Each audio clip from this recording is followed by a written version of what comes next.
بسم اللہ الرحمن الرحیم۔ شروع اللہ کے نام سے جو بڑا مہربان اور نہایت رحم کرنے والا ہے۔ پیارے دوستو السلام علیکم۔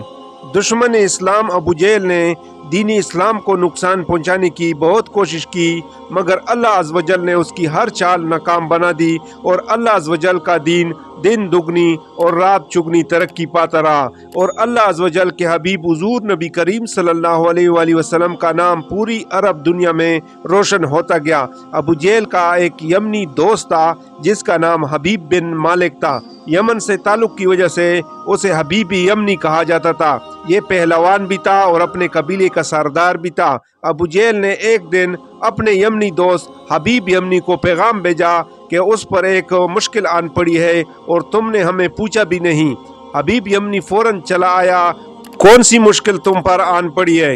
ابو جہل کہنے لگا، محمد صلی اللہ علیہ وآلہ وسلم نے نبوت کا دعویٰ کیا ہے اور کہتا ہے کہ اللہ ایک ہے، اس سے بڑی مشکل اور کون سی ہو سکتی ہے؟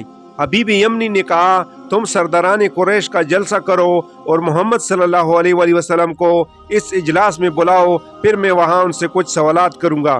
چنانچہ حضور نبی کریم صلی اللہ علیہ وآلہ وسلم کی خدمت میں پیغام بھیجا گیا اور آپ صلی اللہ علیہ وآلہ وسلم قریش کے اجلاس میں تشریف لے گئے۔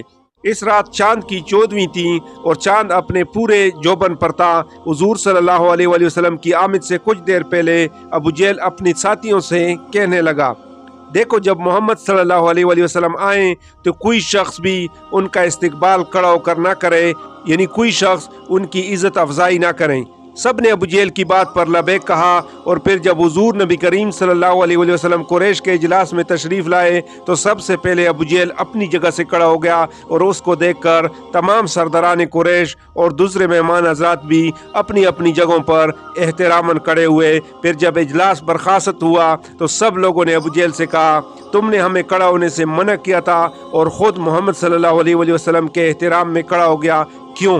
ابو جہل کہنے لگا، جب محمد صلی اللہ علیہ وآلہ وسلم تشریف لائے تو میرا ارادہ ان کے احترام میں کھڑا ہونے کا کوئی نہ تھا، لیکن جب محمد صلی اللہ علیہ وآلہ وسلم اجلاس میں تشریف لائے تو کسی اندیکھی طاقت نے میرے دونوں کان پکڑ کر مجھے کھڑا کر دیا۔ اگر میں کھڑا نہ ہوتا تو یوں محسوس ہو رہا تھا کہ میرے دونوں کان جڑ سے اکاڑ دیے جاتے، اور مجھے تو زبردستی کھڑا کیا گیا تھا۔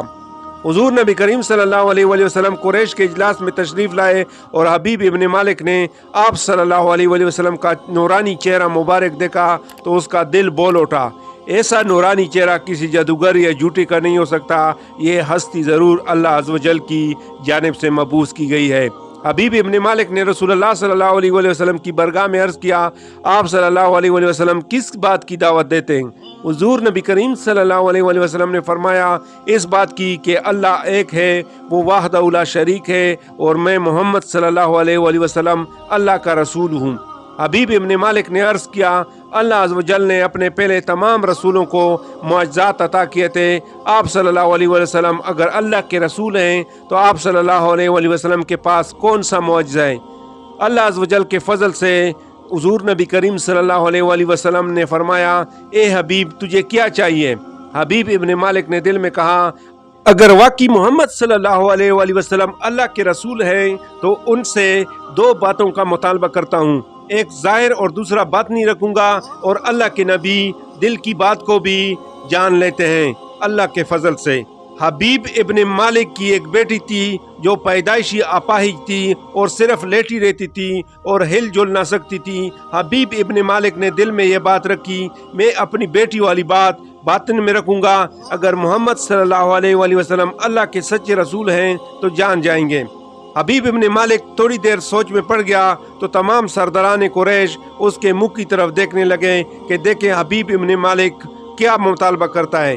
حبیب ابن مالک نے 14ویں رات کی چاند کی طرف دیکھا تو کہنے لگا، میرا ایک مطالبہ تو یہ ہے کہ آپ صلی اللہ علیہ وآلہ وسلم چاند کے 2 ٹکڑے کر دیں۔ حضور نبی کریم صلی اللہ علیہ وآلہ وسلم نے یہ بات سنی تو آپ صلی اللہ علیہ وآلہ وسلم کے چہرے پر مسکراہٹ آ گئی۔ آپ صلی اللہ علیہ وآلہ وسلم نے فرمایا، سب لوگ میرے ساتھ صفا پہاڑ پر چلیں۔ حبیب ابن مالک نے تمام لوگوں کو ساتھ لے کر حضور نبی کریم صلی اللہ علیہ وآلہ وسلم کے ساتھ صفا پہاڑ پر آ گیا۔ وہاں کھڑے ہو کر آپ صلی اللہ علیہ وآلہ وسلم نے اپنی شہادت کی انگلی کے ساتھ چاند کی طرف اشارہ کیا تو چاند دو ٹکڑوں میں تقسیم ہو گیا، اور ان دونوں ٹکڑوں میں اتنا فاصلہ ہو گیا کہ ایک ٹکڑا پہاڑ کے ایک طرف اور دوسرا ٹکڑا دوسری طرف ہو گیا۔ کافی دیر گزرنے کے بعد حبیب ابن مالک کہنے لگا اب آپ صلی اللہ علیہ وآلہ وسلم اسے دوبارہ جوڑ دیں۔ حضور نبی کریم صلی اللہ علیہ وآلہ وسلم نے پھر انگلی سے اشارہ کیا تو دونوں ٹکڑے مل گئے۔ آپ صلی اللہ علیہ وآلہ وسلم نے فرمایا اے حبیب تمہارا دوسرا مطالبہ کیا ہے؟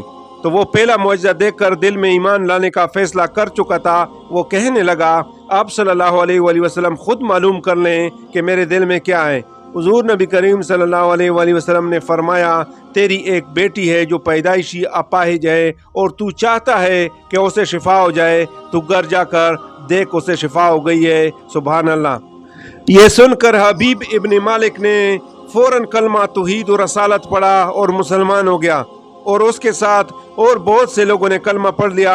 کلمہ پڑھنے کے بعد حبیب ابن مالک نے اپنی بیٹی کو دیکھنے کے لیے واپس روانہ ہوا۔ جب وہ اپنے گھر پہنچا تو اپنے دروازے پر دستک دی تو اس کی بیٹی نے دروازہ کھولا، اور اس لڑکی کی زبان پر تھا لا الہ الا اللہ محمد الرسول اللہ۔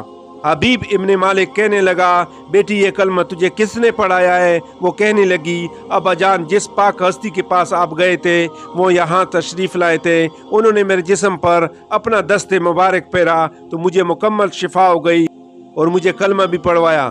حبیب ابن مالک نے پوچھا حضور نبی کریم صلی اللہ علیہ وآلہ وسلم کس وقت یہاں تشریف لائے تھے؟ تو حبیب ابن مالک کی بیٹی نے جو وقت بتلایا اس وقت حبیب ابن مالک صفا پہاڑ پر حضور نبی کریم صلی اللہ علیہ وآلہ وسلم کے ساتھ کھڑا تھا۔ روایت میں آتا ہے مشرکین نے حضور نبی کریم صلی اللہ علیہ وآلہ وسلم سے نبوت کی دلیل مانگی، اور آپ صلی اللہ علیہ وآلہ وسلم نے نبوت کی دلیل اور صداقت کے لیے چاند کو دو ٹکڑے کیا، اور شق قمر کی روایات کو حضرت عبداللہ بن مسعود رضی اللہ تعالیٰ عنہ، حضرت عبداللہ بن عباس، حضرت انس بن مالک، حضرت جبیر بن مطعم، حضرت عبداللہ بن عمرو، حضرت حذیفہ بن یمان اور حضرت سیدنا علی ابن ابی طالب رضی اللہ تعالیٰ عنہ نے بیان کیا ہے۔ حضرت عبداللہ بن مسعود رضی اللہ تعالیٰ عنہ سے مروی ہے، فرماتے ہیں میں اس موقع پر موجود تھا اور میں نے شق قمر کا معجزہ اپنی ان آنکھوں سے دیکھا، اور چاند دو ٹکڑے ہو گیا، اور ایک ٹکڑا پہاڑ کے اوپر تھا اور دوسرا ٹکڑا پہاڑ کے نیچے دکھائی دیتا تھا، اور کفار نے یہ منظر اپنی آنکھوں سے دیکھا۔ اور اس موقع پر حضور نبی کریم صلی اللہ علیہ وآلہ وسلم نے ان سے فرمایا تم گواہ ہو جاؤ۔ اللہ تعالی ہم سب پر رحم فرمائے، اللہ تعالی ہم سب کا حامی و ناصر ہو۔ جزاک اللہ، اللہ حافظ۔